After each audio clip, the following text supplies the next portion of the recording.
Halo Mas Arif, Halo, selamat Assalamualaikum. sore, Apa Mbak kabar? Ina. Sehat-sehat Baik, Mas? baik, Kak, baik. Sehat-sehat. Alhamdulillah Iya, sehat. Alhamdulillah. Ini, Bagaimana kalau Mas Arif memperkenalkan diri dulu dengan bisnis siap, yang siap. ditekuninya? Silakan Mas Arif. Oh, siap, siap.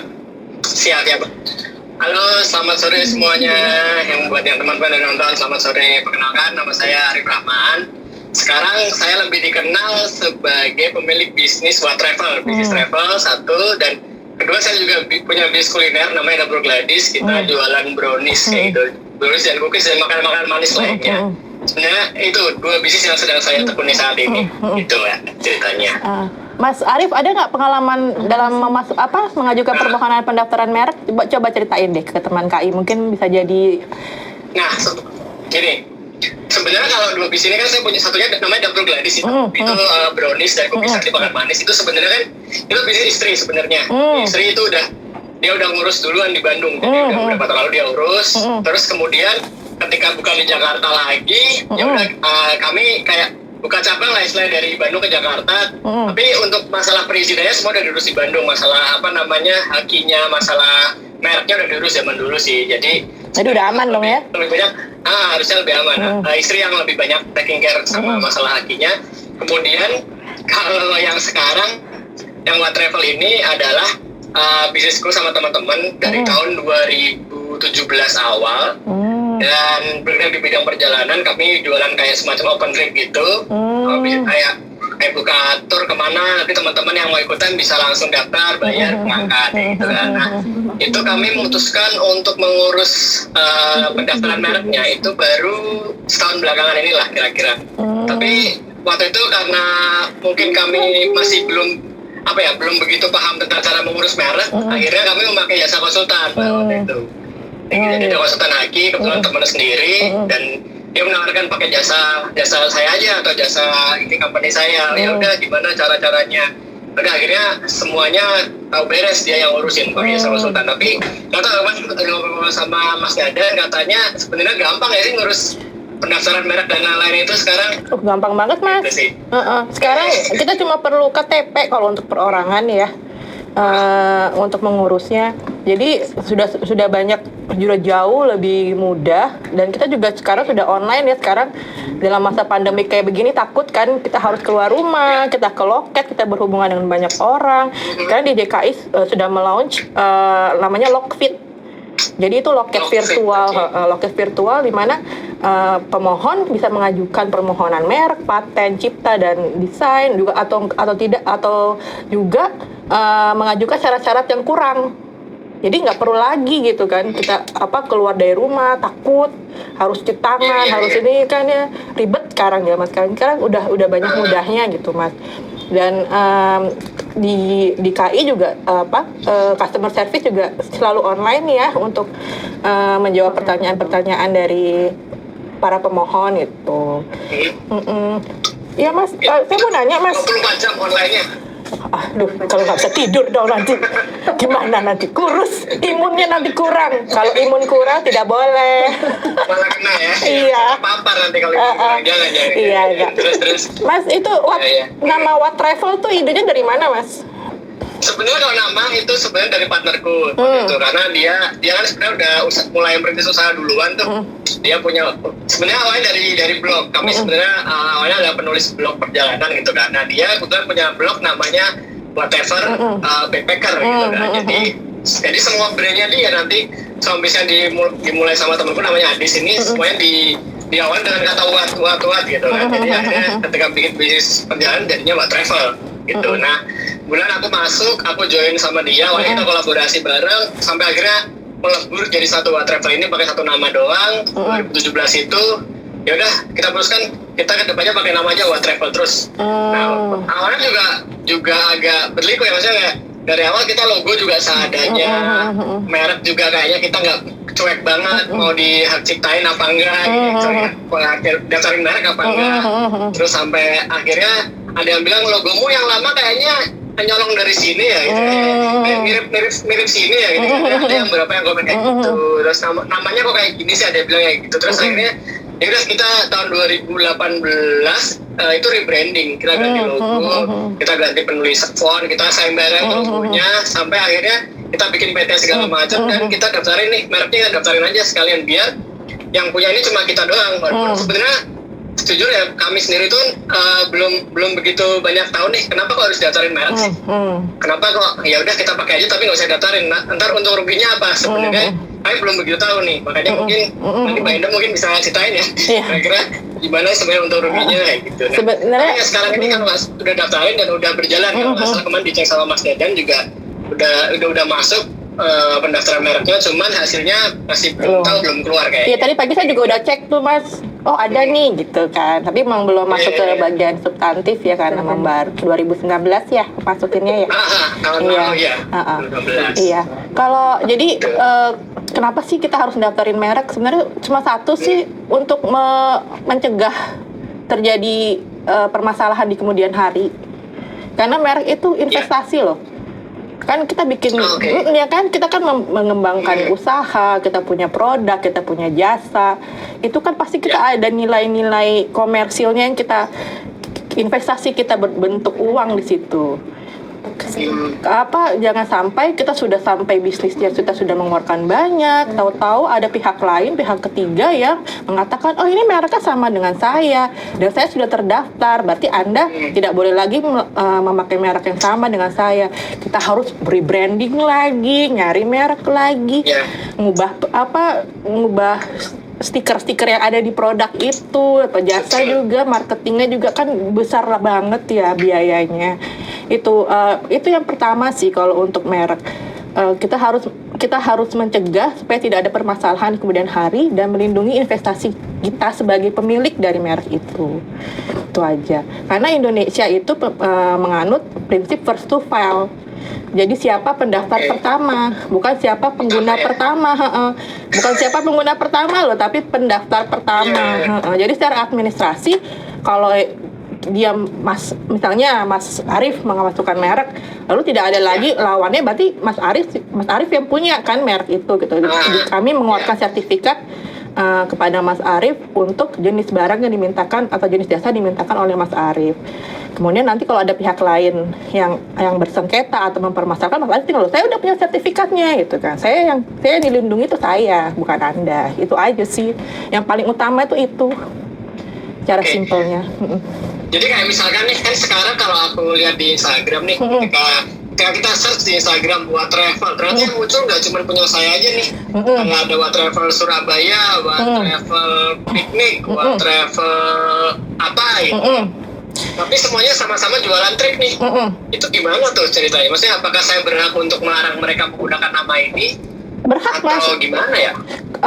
Kalau Mas Arifnya sudah mengajukan permohonan kan ya. Nanti kan diperiksa kalau misalnya memang tidak ada lawannya, sudah tidak ada data pembanding di database kami, berarti Mas yang nanti akan dapat sertifikatnya. Ketika Mas sudah dapat sertifikat, berarti kan Mas sudah dapat perlindungan. Mas sebagai pemilik dari Watravel, Mas Arif bisa mengajukan keberatan kepada pihak-pihak lain yang menggunakan kata Watravel, karena yang diberikan hak eksklusif oleh pemerintah Indonesia adalah Mas Arif, PT-nya Mas Arif gitu. Berarti nggak mungkin ya mereka duluan daftarin Watravel dulu atau gimana ya? Mas Arif, ketika mendaftarin udah ada saya duluan di sana di listnya dari DJKI ini. Kalau Mas Arif waktu daftarin ini nggak menggunakan e-penelusurannya Haki nggak? Kan kami di website kami kan ada e-penelusuran ya. Itu kayaknya juga banyak yang mungkin menjadi banyak pertanyaan bagi para UKM ya atau pengusaha di Indonesia mungkin yang sedang menonton acara ini. Ayo kita gunakan banyak fasilitas yang sudah diberikan oleh DJKI untuk membantu para usahawan untuk mengecek merek mereka sudah terdaftar atau belum, apakah sudah ada yang memakai, apa belum gitu kan. Kami punya di website kami namanya e-penelusuran, itu bisa digunakan untuk menelusuri merek yang sudah terdaftar di database kami gitu. Tapi kalau sejauh ini sih mungkin Mas Sari Tester sih kayaknya Mas Arif yang baru-baru Mas Arif nih gitu. Semoga aja ya Mas ya. Tadi saya juga soalnya search-nya agak sepintas lalu, nggak terlalu mendetil nih. Iya. Nah, itu sama sih mungkin ada pertanyaan juga dari teman-teman tadi, Mbak. Apa namanya? Itu kira-kira berapa lama sih selesainya ketika kita udah mulai dari masukin pendaftarannya itu sampai keluar sertifikat itu berapa lama sih rata-ratanya, atau mungkin bisa maksimalnya itu, karena ada yang katanya ada lanjutin beberapa tahun belum keluar gitu. Kenapa tuh kira-kira ya biasanya? Ya mungkin kalau saya bisa bilang ya Mas ya, dari satu hari itu kami menerima 1.000 permohonan merek. Wow. Itu nggak ada nandingin loh Mas di seluruh dunia. Itu nggak ada nandingin di seluruh dunia. Satu hari 1.000 permohonan. Kalau kita lihat dibandingin aja ya negara maju seperti New Zealand ya, dia mungkin satu hari cuma 10 permohonan gitu. Oke. Jadi kita memang workload-nya tuh banyak gitu. Sekarang sudah ini kita tuh sudah jauh berbeda dari 10 tahun atau 20 tahun yang lalu ya. Dari database sistem kami sudah lebih bagus gitu. Dari cara penelusurannya sudah banyak, kita sudah bisa memanfaatkan banyak link. Lalu juga pemeriksanya juga sudah ditambah banyak Mas. Beda banget deh sama ketika saya tahun 2007 masuk pemeriksa tuh, ini sudah hampir 2 kali lipatnya gitu kan. Tapi memang kadang-kadang ada permasalahan yang kadang-kadang kita di luar itu ya Mas ya. Seperti misalnya sistemnya tiba-tiba ada pergantian sistem, berarti kan ada pergantian juga cara meriksa dan lain-lainnya. Itu sebagai satu tantangan bagi kita sih. Cuma rata-rata itu sekitar 1,5 tahun atau 2 tahun tuh sudah keluar sertifikat. Apalagi sekarang kita sekarang di DKI sedang merintis loh Mas, penerbitan sertifikat online. Jadi pemohon jadi pemohon nanti tinggal mengeprint sendiri di rumah. Jadi ada pilihan nanti. Ini memang masih berupa wacana sih, tapi sepertinya nanti akan mungkin ya pasti diimplementasikan karena ini memang ide inovasi yang bagus banget dari para PIMT kami, pimpinan tinggi kami, untuk memudahkan pemohon. Jadi kalau sekarang kan sertifikat kita yang ngeprint ya Mas ya, kita yang ngeprint, kita yang ngasih nomor, terus nanti pemohon datang ke kantor ngambil, seperti itu kan. Dan kita juga harus melihat situasi ya, dengan pandemi kayaknya segala yang offline harus bergeser ke online deh gitu kan. Jadi inovasi dari PIMT kami, pimpinan tinggi kami akan meluncing ke depannya nanti suatu wacana sertifikat online. Dan itu pasti akan lebih cepat lagi Mas. Semoga ya. Iya Pak. Udah belum keluar. Iya, permasalahannya tuh permasalahannya tuh jadi kan ya namanya 1.000 permohonan per hari masuk ke pemeriksaan, mungkin cepat ya pemeriksaannya. Lalu numpuk lagi di sertifikat karena sehari putusan pemeriksaan jadi bisa berapa gitu ya Mas ya. Jadi ya kayak gimana ya, kayak bottleneck. Tapi kami sudah saat ini sudah menyelesaikan backlog 85.000 sertifikat. Jadi semoga kedepannya juga tetap lebih bagus. Kami juga pengen lebih cepat ya melayani masyarakat supaya masyarakat juga tidak dirugikan gitu. Ya, semoga sih, karena kan orang kayaknya kalau daftar haki gini kan pengennya cepet tuh. Jadi kayak aku udah menemukan sesuatu nih sekarang, pengennya besok udah keluar nih sertifikatnya atau cipta atau matanya gitu-gitu. Tapi sekarang mungkin masih ada sedikit kendala ya di administrasi atau mungkin di back office-nya kali ya Mbak ya. Ya tapi kita berdoalah semoga ke depan nih, kayaknya pandemi ini juga mendorong banyak inovasi ya, banyak pemikiran, usulan-usulan, ide-ide yang kreatif dari para pimpinan tinggi untuk gimana ya supaya pandemi tidak jadi menghalangi kita untuk lebih melayani masyarakat. Seperti itu.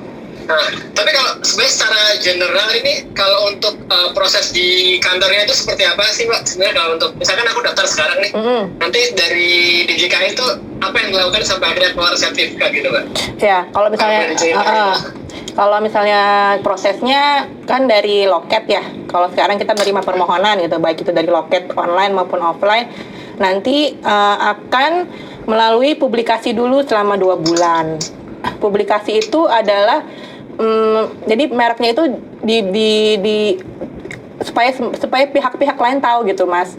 Jadi misalnya Mas merek tadi Gladys ya, misalnya Gladys untuk brownies dipublikasikan, siapa tahu kan ada pihak lain yang dia udah punya terdaftar merek Gladys nih gitu kan.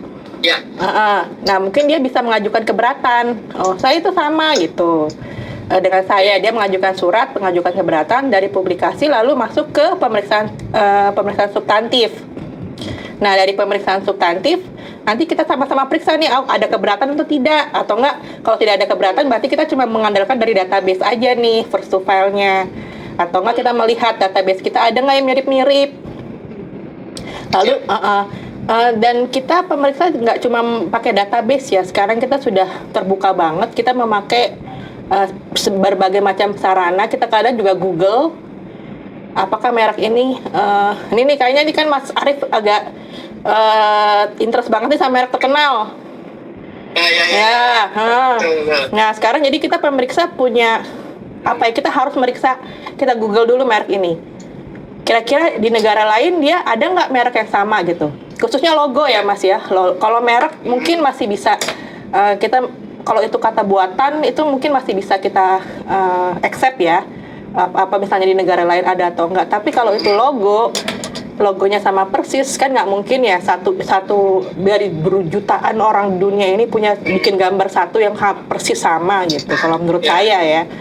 Jadi kita juga pakai itu. Kita juga punya namanya WIPO Global Brand Database. Itu database dari seluruh kantor haki di dunia yang disponsori oleh WIPO. WIPO itu World Intellectual Property Organization, yang badan PBB yang menangani tentang KI.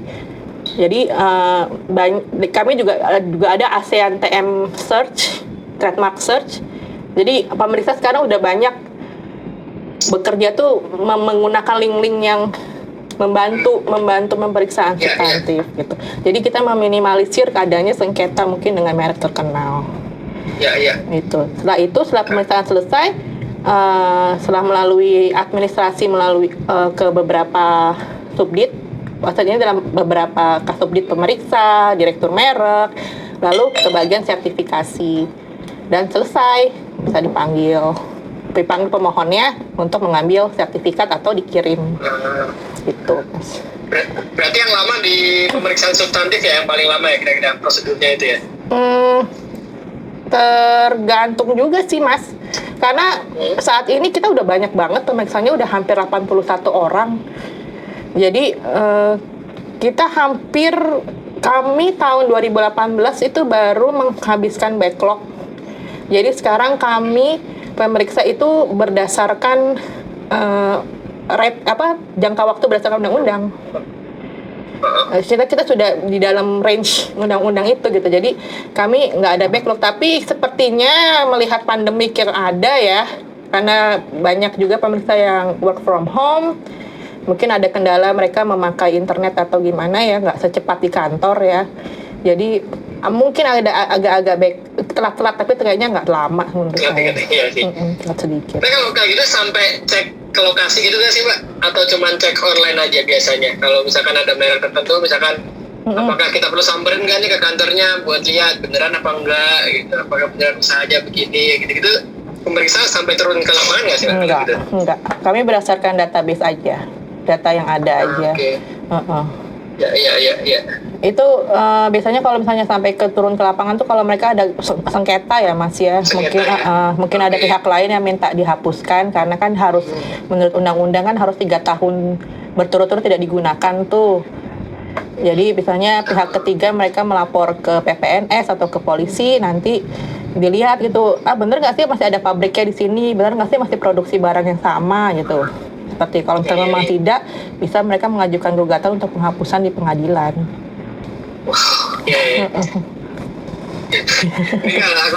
Yang namanya kan aku sempat ngepost yang itu kan, kasus polo itu kan, polo kapral kan yang di Indonesia itu kan.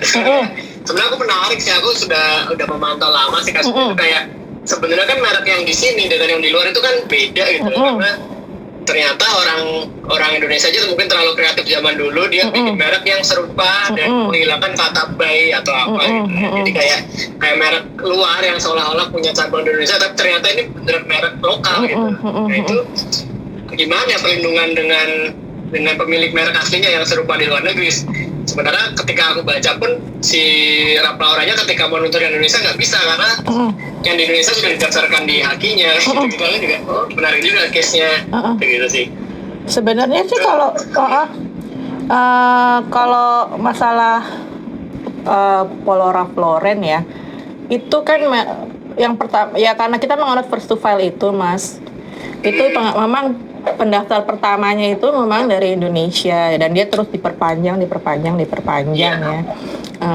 Kemudian Polo yang US ya menggugat pembatalan, itu sudah masuk ke jalur pengadilan ya, jadi udah ya kita memang selalu encourage segala suatu proses hukum diselesaikan di pengadilan. Jadi ya kembali lagi ke pengadilan gitu untuk menentukannya bagaimana. Cuma memang tentang kriteria merek terkenal itu memang baru ada tahun 2016. Jadi itu di peraturan Menteri Hukum dan HAM tahun 67 2016. Jadi yang lebih didetailkan itu. Nah, jadi ya itu kayaknya kasus lama ya. Iya. Karena ada beberapa yang komen, wah aku ketipu nih, ternyata itu merek lokal, bukan dari merek luar yang buka cabang di sini, pantesan kok harganya murah, di luar kan jutaan, di sini bisa cuma segini kayak gitu kan. Jadi aku pengen gatel ya, pengen ngulik-ngulik, ternyata ini merek lokal gitu. Jadi akhirnya menemukan sebuah artikel atau mungkin aku nanya-nanya juga ternyata ini kan merek lokal, cuman emang udah lama ya, sesuai cerita Mbak tadi kan udah lama dia daftarin di hakinya dan kepanjangan terus, jadinya ya nggak bisa ya kayak gitu aja terus. Iya, karena kan di GKI kan kami memang hanya secara administrasi aja, Mas, gitu kan. Kalau maupun nanti ada sengketa atau apa ya kita limpahkan itu di pengadilan untuk memutuskan. Seperti itu. Kayaknya nggak kalau mau ngomentari juga agak-agak gimana ya. Iya. Biasakan kes-kes aja. Iya. Tapi dengan yang sekarang dan berpuluh-puluh tahunnya lalu tuh udah beda jauh kok, Mas. Contohnya nih, saya nemu ada merek Kylie Jenner, pasti tahu kan semuanya, teman Kai juga Kylie Jenner itu tahun 2016 tuh ada yang orang Indonesia yang ngajuin. Tapi pemeriksanya karena dia sudah menggunakan semua link untuk memeriksa, dia menolak. Dan Kylie Jenner itu sendiri baru mengajukan itu tahun 2018. Tapi kita sudah mempreventif gitu. Pihak yang tidak punya hak untuk mendaftarkan merek Kylie Jenner. Jadi semakin kesini kita semakin ini kok, Mas, semakin bagus karena memang saran dan prasarana kita juga udah pasti lebih bagus. Mungkin dulu kan kayak source internet juga terbatas. Ya, benar. Tahu merek juga mungkin belum banyak kayak sekarang. Benar. Iya. Benar. Terus kayak tadi ada juga yang kayaknya aku sekelas baca tuh kayak berarti ada permohonan yang sebenarnya bisa ditolak ya, Mbak ya. Berarti nggak semuanya lantas dikabulkan. Oh iya. Semua itu kira-kira ya seperti apa sih kayak tolak-tolak gitu? Jadi kan mungkin kalau kita daftarin merek lain tuh, jadi kita tahu nih kira-kira ancer-ancer atau jalurnya gimana nih biar terima kayak gitu. Jadi kita ada yang namanya alasan penolakan absolut dan alasan penolakan relatif. Jadi kalau alasan penolakan absolut itu kalau di undang-undang merek dan indikasi geografis itu ada di pasal 20. Jadi kalau kata-katanya ada kata-kata merek kan tidak dapat didaftar, berarti itu absolut. Contohnya tidak daftar karena bertentangan dengan ketertiban umum. Atau enggak merupakan memuat keterangan tidak sesuai, tidak memiliki daya pembeda, nama umum dan atau lambang milik umum, memuat unsur yang dapat menyesatkan masyarakat, bertentangan dengan ideologi, peraturan perundang-undangan, moralitas, agama, kesusilaan atau ketertiban umum, memuat unsur yang dapat menyesatkan masyarakat tentang asal, kualitas, jenis, ukuran, macam, tujuan penggunaan barang dan atau jasa yang dimohonkan pendaftarannya. Misalnya nih, ada pemohon yang mengajukan merek untuk kecap nomor 1, itu kan menunjukkan mutu ya, itu pasti kita akan tolak dengan pasal ini. Lalu memuat keterangan tidak sesuai dengan kualitas, manfaat atau khasiat dari barang atau jasa yang diproduksi. Misalnya dia menulis obat untuk 1000 macam penyakit itu kan menipu ya Mas ya, Iya, menipu masyarakat dan tidak memiliki daya pembeda. Tidak merupakan nama umum atau lambang milik umum. Nama umum misalnya rumah makan untuk rumah makan, restoran untuk restoran itu pasti kan nggak boleh ya. Atau dia menggunakan lambang-lambang, misalnya lambang racun itu kan udah lambangnya milik umum. Dan terus kalau misalnya untuk alasan penolakan yang relatif itu di pasal 21. Misalnya itu yang kita sering pakai itu Mas. Merek tersebut memiliki persamaan pada pokoknya atau keseluruhannya dengan merek terdaftar milik pihak lain atau dimohonkan lebih dahulu untuk barang dan jasa yang sejenis. Jadi kalau misalnya Mas mengajukan What Travel untuk travel ya Mas ya, lalu itu kelas 39, terus lalu ada pemohon lain mengajukan What Travel untuk kosmetik. Itu bisa didaftar itu karena kami memberikan perlindungan kepada Mas Arif karena Mas Arif hanya meminta untuk travel saja. Jadi kami memberikan perlindungan untuk travel. Tapi ini bisa terjadi kalau orang pemohon yang sama mengajukan dengan memakai logo yang sama yang sudah terdaftar punya Mas Arif. Nah itu kami akan menolak. Kami akan menolak. Itu karena ada logo itu bersifat cross class ya kalau bisa saya bisa bilang gitu. Makanya kalau ada sosialisasi saya selalu mengencourage pemohon pakai logo dong gitu. Karena logo ini lebih apa ya, daya pembedanya tuh lebih kuat gitu. Dibandingkan cuma kata biasa. Lalu misalnya ditolak merek terkenal milik pihak lain untuk barang dan atas jasa sejenis. Nah ini karena kita permennya baru ya, Permen Kumhamnya baru juga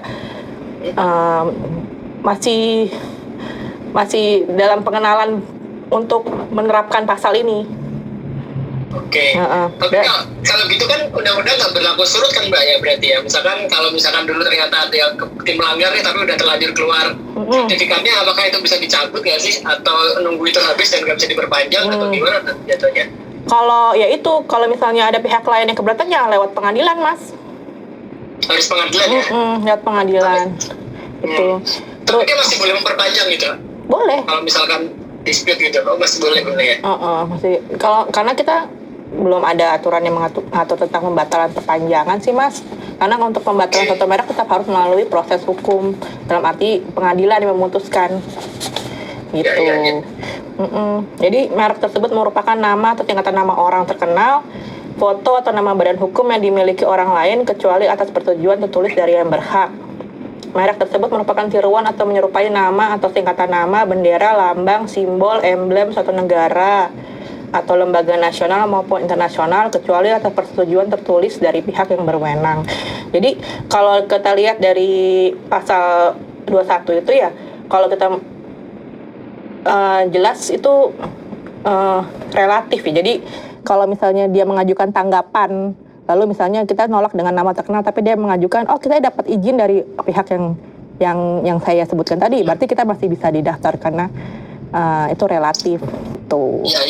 Kalau ini ditolak, jadi ada perbedaan kata di pasal 21 dan 20 ini. Itu aja sih Mas. Kalau yang kayak kemarin case yang sempat rame nih, yang kasus Kopitiam itu atau kasus open mic, itu gimana tuh kan katanya Kopitiam kan sebenarnya istilah umum tapi kan di luar negeri nih untuk tempat nongkrong kedai kopi.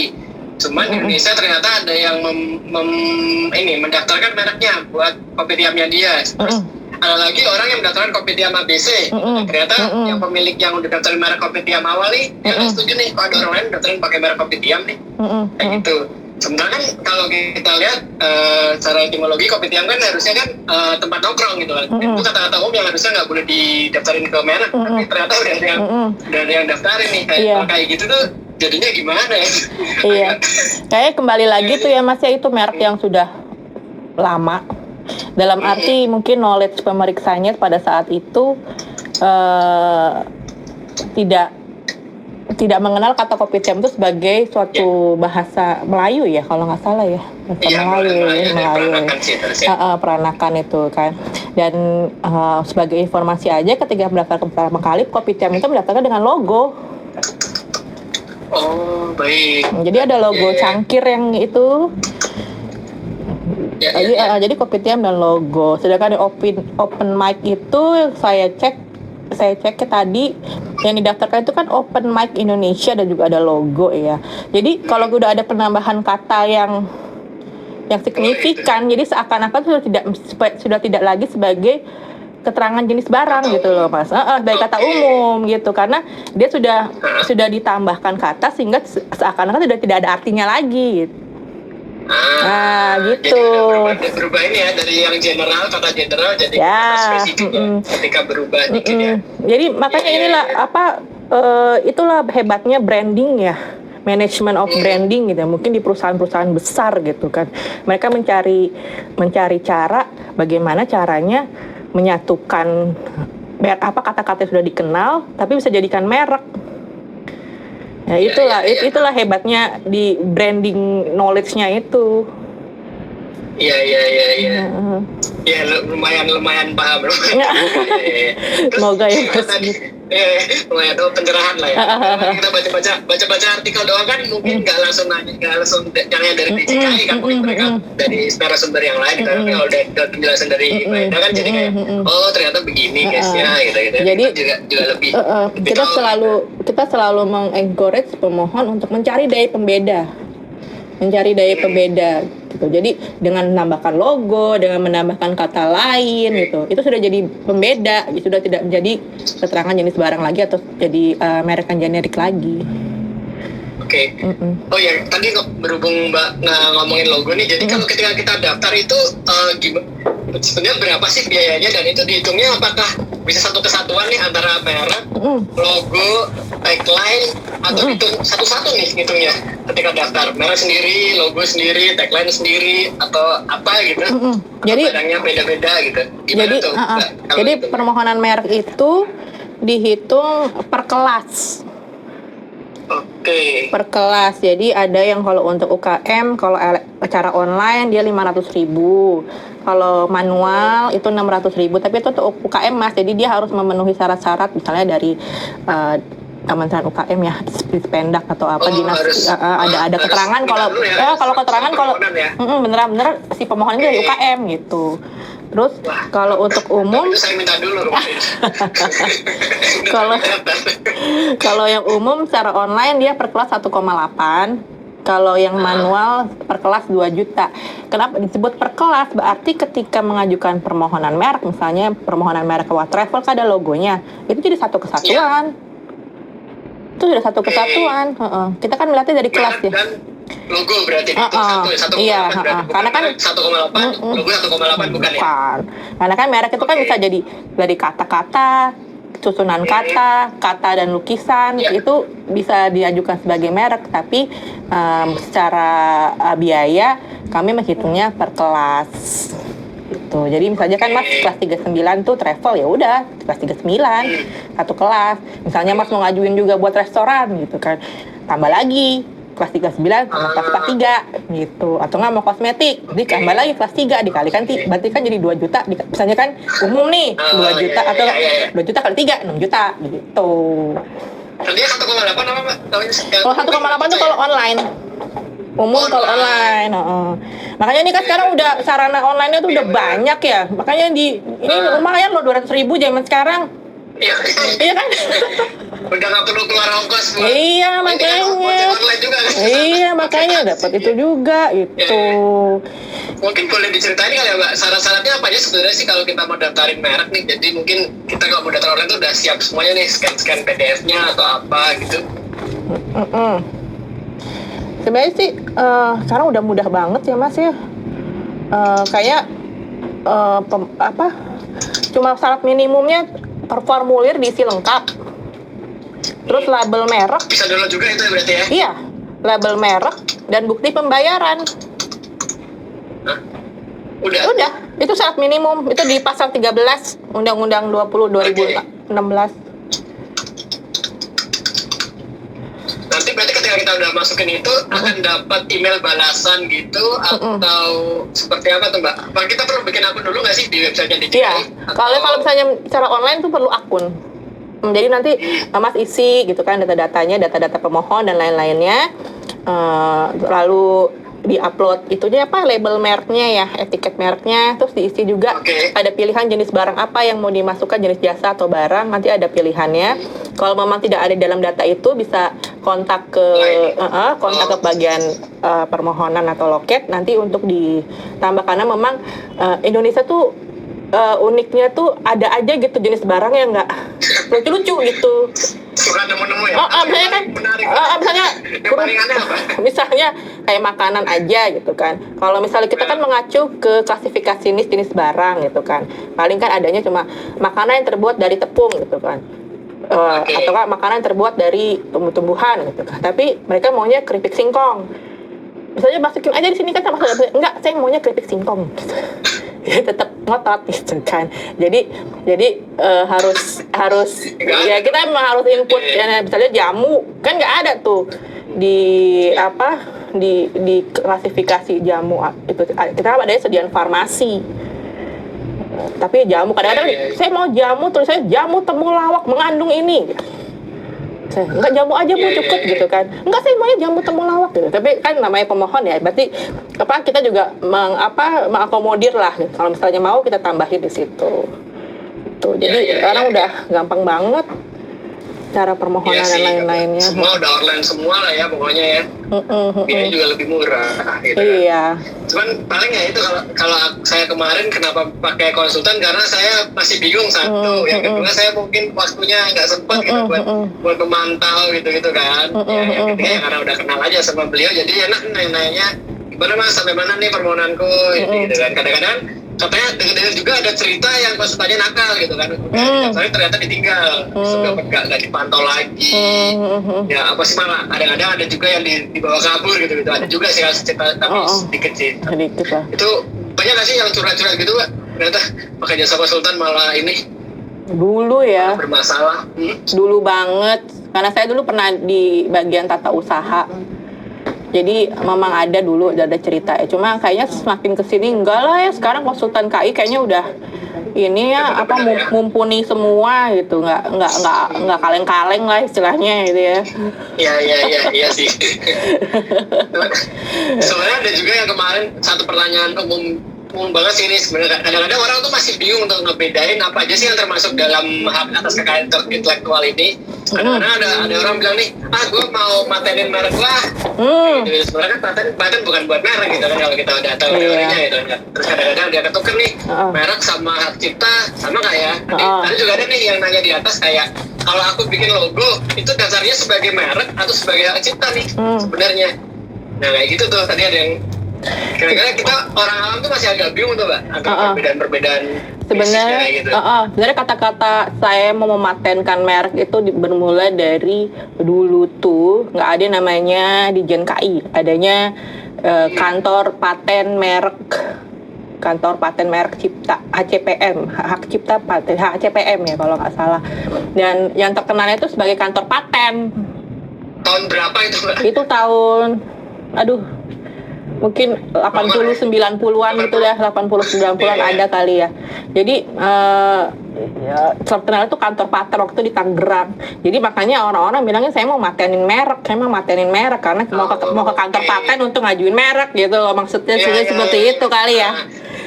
Jadi salah kaprah dari dulu lah. Iya. Berpuluh-puluh tahun ya. dilurusin lah.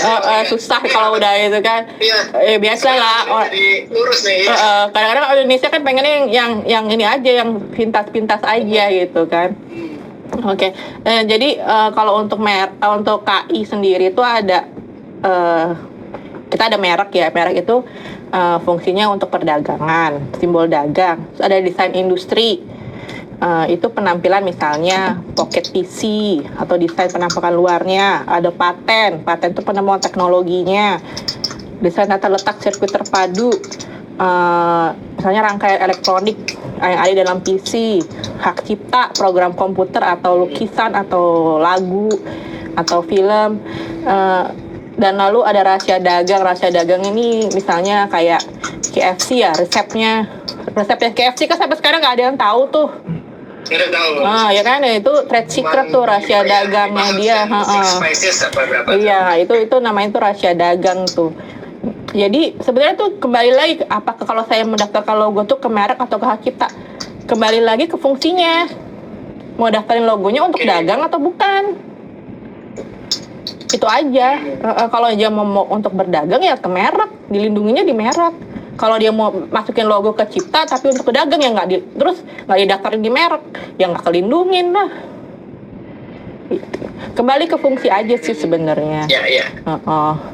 Terus kalau kayak buku juga sama ya, berarti buku masuk hak cipta ya? Buku masuk hak cipta karena itu royalti ya.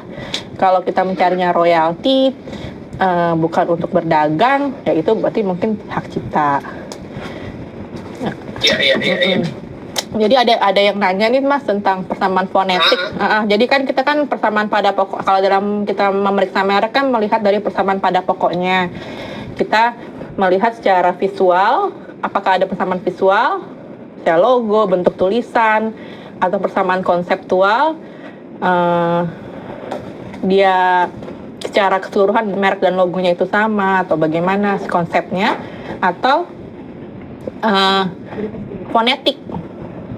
Nah, fonetik itu misalnya contohnya misalnya kemarin saya juga pengucapan ini yang banyak dijadikan dasar penolakan tuh, memang kami lebih banyak menggunakan fonetik karena mengingat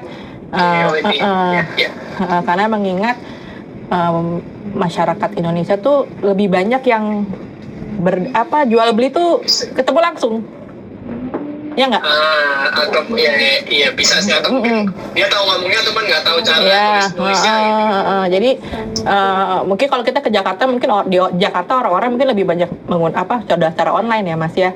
Tapi kalau kita Indonesia kan besar ya, mungkin di pasar-pasar, warung-warung kecil di daerah-daerah tuh lebih banyak yang mereka ketemu penjual dan pembeli itu bertemu gitu. Jadi misalnya mau beli merek What Travel, ada What Travel, ada Warevel gitu, atau enggak gitu kan? Warevel apa What Travel? What Travel apa Warevel ya, saya lupa gitu kan ada kan gitu ya. Jadi kita berusaha dengan fonetik itu, kita berusaha menghindari, kita berusaha mengurangi kebingungan dari konsumen. Contohnya misalnya merek Buff. Merek Buff terdaftar, Buff. Lalu ada merek Buffy untuk dulunya kosmetik ya, Buffy masuk gitu kan. Kami akan kira-kira ya, kalau misalnya kita sebagai konsumen, merek Buff apa Buffy? Buffy apa Buff ya, sama-sama lipstick gitu misalnya kan, jadi ya itu kembali lagi karena kita memang masyarakat kita memang masih face to face cara berdagangannya gitu.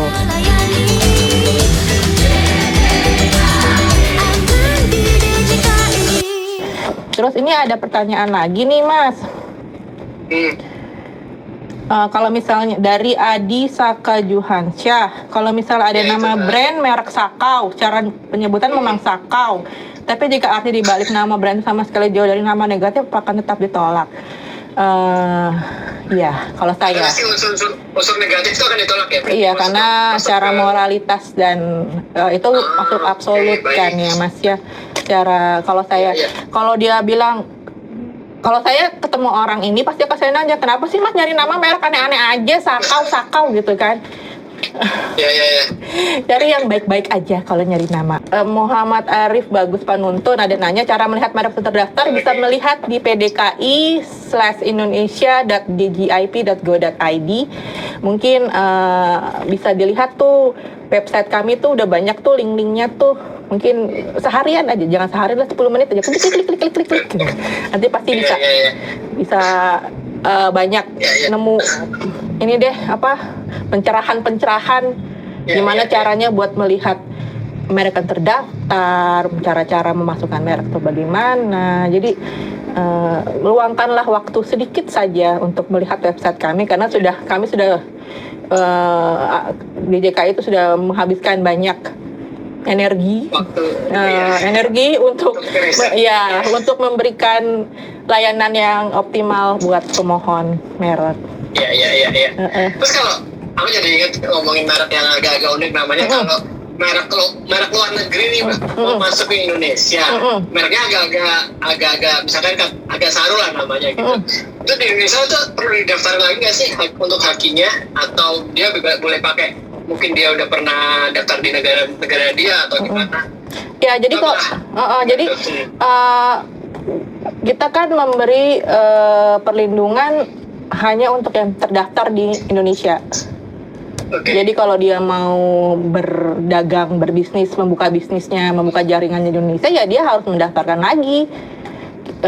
Perlindungan dia di luar negeri tidak nggak berlaku, karena yang dilindungi sesuai dengan undang-undang kita. Tapi kalau dia pun nggak daftar di sini nggak masalah sebenarnya. Ya kembali lagi ke dianya. Kalau nanti ada sengketa, misalnya ternyata ada, misalnya kembali lagi kan ada pihak ketiga yang mempunyai kepentingan, misalnya. Jadi dia juga kalau misalnya, tapi kebanyakan nih kalau misalnya perusahaan asing ya, yang dia berniat masuk ke pangsa pasar Indonesia, dia pasti akan melindungi mereknya dulu gitu. Karena mereka takut juga kan kalau misalnya ada kejadian-kejadian yang kemarin-kemarin keulang lagi gitu. Karena pasti bakal secara biaya mereka pasti akan keluarnya lebih besar lagi dibandingin cuma daftar merek berapa 2 juta gitu. Kan kalau aku lihat nih ada misalnya nama luar, yang aku bilang namanya Saru nih, kayak ada peralatan dapur merek Silip gitu kan. Kan nggak usah kan di bahasa kita itu kan agak jorok lah, belajar Jawa gitu kan. Iya benar. Nah, ini kok itu kalau di Indonesia ketika dia masuk dengan merek tersebut, apakah diminta ganti dengan nama yang lebih baik atau dicuekin karena itu sebenarnya berdasarkan dari bahasa internasional kayak gitu?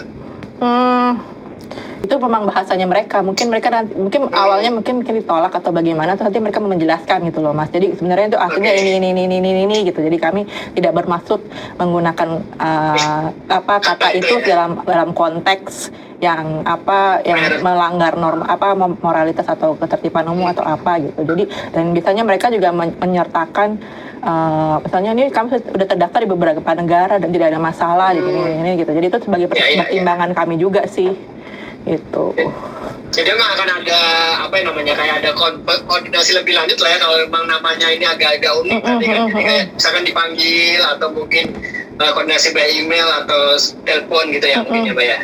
Biasanya sih kalau misalnya pemeriksanya agak-agak keberatan dengan merek ini, kenapa sih kayaknya sih bisa dikenakan pasal yang melanggar moralitas gitu ya. Mereka nolak dulu Mas.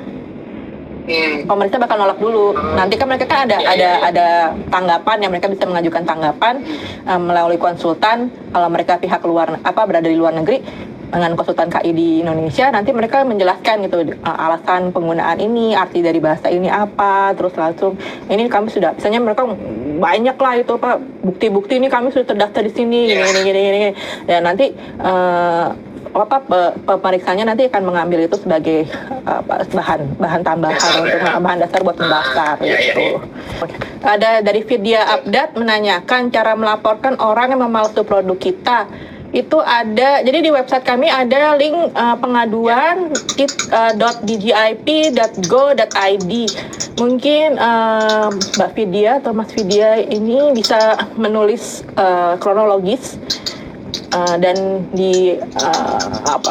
diajukan melewati link tersebut ya Mas.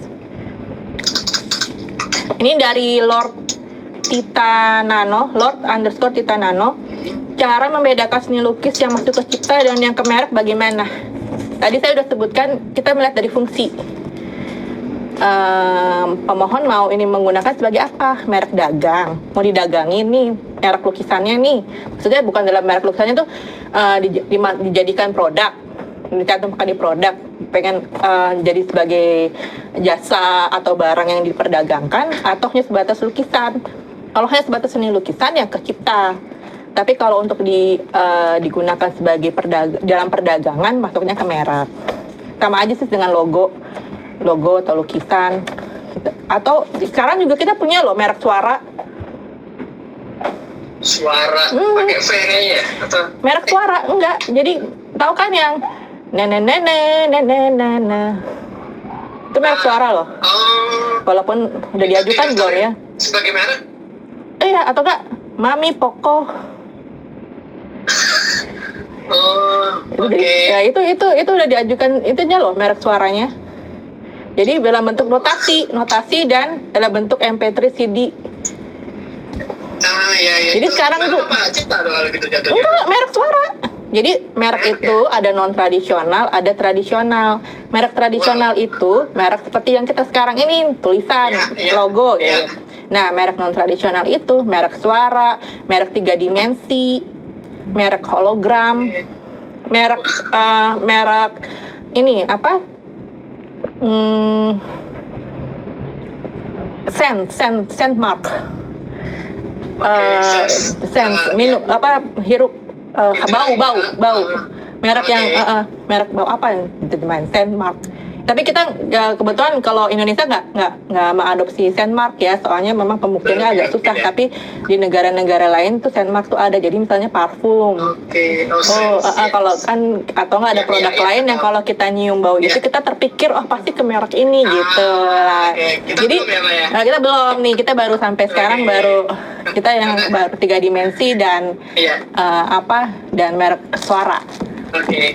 Karena aku kemarin nemuin teman dari Lituania nih Mbak. Kemarin dia cerita nih. Jadi di Lituania itu ada bau-bauan nasional di sana. Jadi ada sebuah bau khusus yang dinyatakan sebagai aroma khas Lituania. Aroma ya, merek aroma itu namanya scent mark. Iya, ini kayak scent kan yang dicium gitu kan. Jadi kayak wow, ternyata ada ya bau-bau khusus dinyatakan ini bau dari negara aku loh. Iya. Negara pertama yang punya bau khusus kayak gitu. Iya, itu memang banyak di negara-negara Eropa yang udah menerapkan sih kalau untuk merek aroma itu. Tapi kalau untuk kita mungkin karena pembuktiannya susah juga ya, karena butuh pemeriksa yang khusus. Ya, jadi Mas ini menarik banget loh ini sebenarnya pengen lama banget, cuma waktu juga memisahkan kita. Siap, pakai Zoom ya lama. Ya jadi untuk saya makasih banyak Mas Arief ini diskusi sore ini, semoga kita ada membawa keberkahan juga ilmu untuk yang menonton. Semoga selalu sehat selalu Mas di masa pandemik ini, semoga sukses bisnisnya. Untuk teman KI, ayo kita daftarin merek online tuh lebih murah, lebih mudah. Dan kita juga memanfaatkan di era pandemi ini supaya kita selamat dan supaya sehat, kita harus mulai beralih ke segala sesuatu ke online. Jadi daftarkan merek secara online di merek.ggip.go.id. Teman-teman KI, Mas Arief, selalu stay healthy, stay safe. Semoga kita cepat keluar dari pandemi ini. Amin. Mohon maaf apabila ada kurang lebihnya, Mas Arief, kalau ada salah kata. Terima kasih juga. Terus teman-teman KI, terima kasih sudah menonton.